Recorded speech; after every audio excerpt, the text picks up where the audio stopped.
What's going on, everybody? Hope you're all having a fantastic day today. Now today we're going to be checking out some Call of Duty Modern Warfare gameplay. We're going to be using the MP7 playing on Shoot House, and the score was absolutely absurd. We went, I think it was around 59 kills and 3 deaths. Absolutely insane gameplay. Not going to lie to you guys, I've been playing a ton of Modern Warfare lately. I can't even stream Cold War even lately.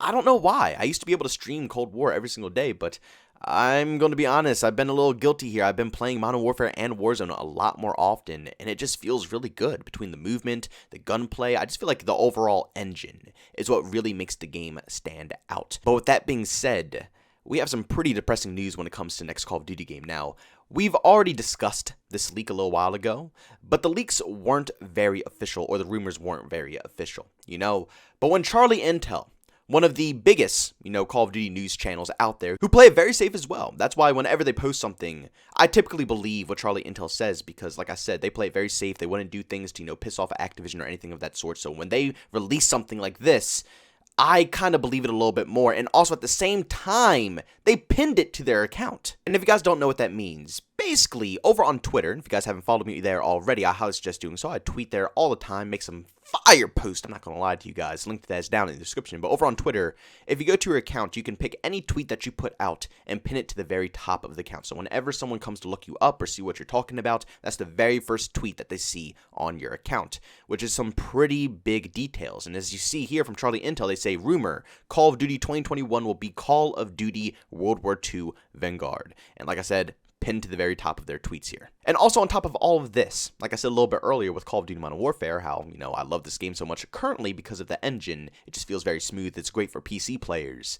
But apparently it's rumored that Call of Duty 2021 won't have the Modern Warfare engine either. They're going to be working off of something completely different. And putting all these details together scares me a little more every single time that I think about it, because if you remember back to when Sledgehammer made World War II, my god, that was a stiff and clunky game. Yes, it got a little bit better over time, but at the end of the day, the engine that was on compared to what we're playing on nowadays was extremely stiff and clunky. I'll take the Black Ops Cold War engine over the World War II engine. It was just very slow. It didn't feel smooth at all. And still, the same current rumors is that Sledgehammer Games is going to be working on Call of Duty 2021, which means to me, I think they're going to be reusing the same exact engine. Maybe they'll tweak it a little bit, but at the end of the day, I think it's going to play the same way that Call of Duty World War II did, which worries me, because once again, yes, Call of Duty World War II wasn't that bad of a game, but at the end of the day, I'm going to be honest, I feel like the Modern Warfare players, or whoever got Modern Warfare, we were a bit spoiled when it came to performance. In the beginning of the game, and still to this day, there's tons of issues that weigh this game down and make it, definitely a bottom tier Call of Duty game, but at the end of the day, I cannot deny it. Call of Duty Modern Warfare is very smooth, and it increased the standards that I have for this franchise. I want all the games to feel that smooth. I want all the games to feel that great. The movement, the gunplay, the engagements, it feels crisp in Modern Warfare, and I don't want to downgrade back to what we had in the past. There's no point. There's no purpose. But at the same time, I don't think there's much that they can do. As you know, Call of Duty games are developed within, I think 3 years or so, and to have 3 different development teams working on these games so they can still release them on a year-to-year-to-year cycle. So with that being said, they were already working on this game before they knew that Modern Warfare's engine was highly popular. So they didn't even know that the engine was good at the time, so it's too late now. They already had the game in progress. They already had everything going. There's no way they can completely switch out the engines to, please the mass majority. So I don't think Call of Duty 2021 is going to have the Modern Warfare engine, sadly. But maybe in the near future, and I might make a commentary about this, but maybe in the near future, they will make the Modern Warfare engine the new standard for every Call of Duty game. But this is not the main thing that is concerning me when it comes to Call of Duty 2021. Not even close. The main thing that really disturbs me is that I'm starting to get a feeling that this is going to turn out to be like Battlefield 5. There's going to be a lot of Call of Duty fans who have no clue what I'm talking about. They're probably thinking, JB, what the hell are you talking about? What happened with Battlefield 5? What does that even mean? Well, Battlefield 5, especially coming after Battlefield 1, for those who don't know, Battlefield 1 was a World War I shooter, which EA DICE handled tremendously well. It was outstanding how well they made a World War I shooter feel. It was insane. And then Battlefield 5 came out, and it felt, how can I put it? It felt like Cold War. Bland, dry, nothing special. It felt like DLC.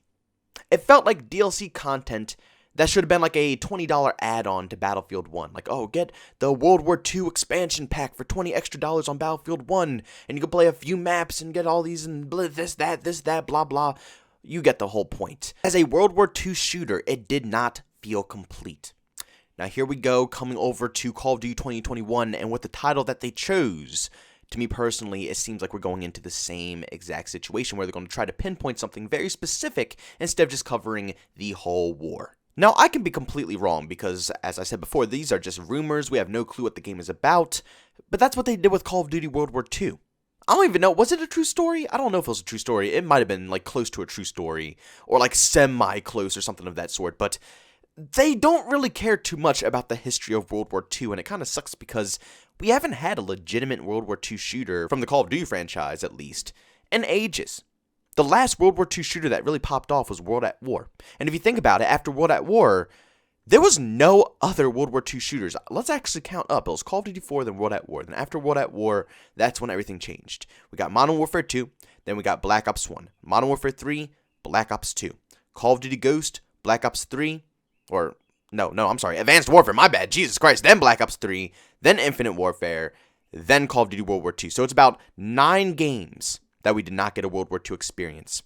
And then they released Call of Duty World War II from Sledgehammer, which gave me no vibes.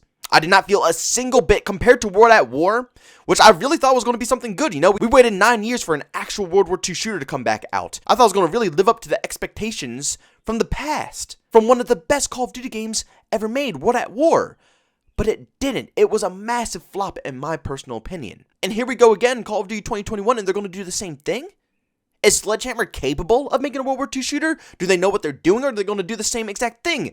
And even with that being said, we already have Call of Duty World War II with tons of content. They already have it packed with weapons and maps and all these types of things. What are they going to do with this one?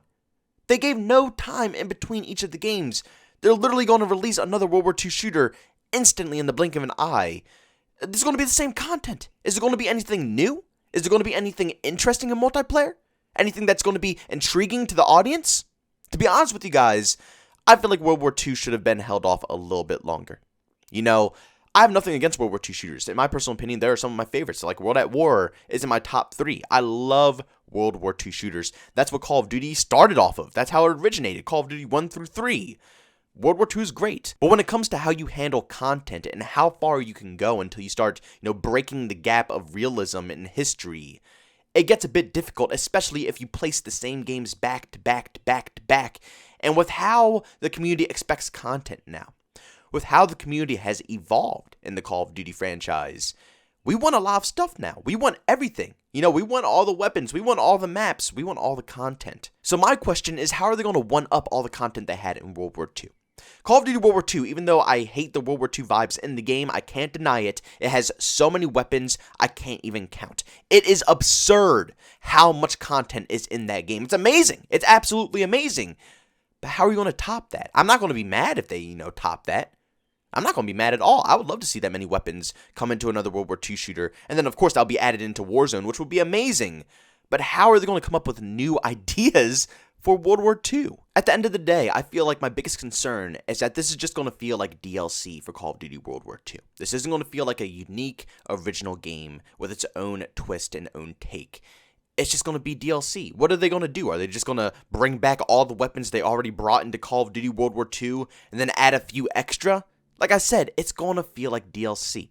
It's a World War II. It's not, futuristic games. It's not near future, modern day, where you can just easily make up, prototype weapons or anything like that. There's specific things that were in World War II or tested around World War II. And like I said, between World at War and Call of Duty World War II, we've seen so many weapons. Is there still more to experiment with? Is there still new items we can add into this game to keep it fresh without it feeling repetitive, like we just saw this already in Call of Duty World War II? It's a massive concern of mine, and honestly, this could truly kill off this game. Completely kill it off. And to me personally, I don't think Activision even cares if this game succeeds. I think their main focus right now is still Warzone, and the only reason they're making another World War II shooter is specifically to put World War II guns into Warzone. It's the easiest option without having to go futuristic, making the whole Warzone theme and vibes, not realistic anymore. Because keep in mind, Warzone is still modern day, so, you got to keep some things there intact. And World War II will be easy because you can still use World War II guns current day. Even if they're just newly made models or something like that, or, replicas of what they used to be, it's still a World War II weapon that you can use. So they're not going to put any effort into multiplayer. They're not going to care about any new content or making sure the game feels unique in its own way. They're just doing this to make sure that Warzone is packed with content that is usable and playable. And that's depressing for the Call of Duty franchise. But guys, thanks so much for tuning in today's video. If you enjoyed it, make sure to leave a like, and by all means, if you hate it, leave a dislike. Also, if you're brand new and you enjoy the content, don't forget to subscribe and hit that bell notification button. Also, want to chat with me, there's 2 ways to do so. I have a Twitter and a Discord. Both those links are down in the description. And also, catch you live streams of video games. I do that over on Twitch. Link to that is in the description as well. But guys, thanks so much for tuning in. See you on the next one. Peace out.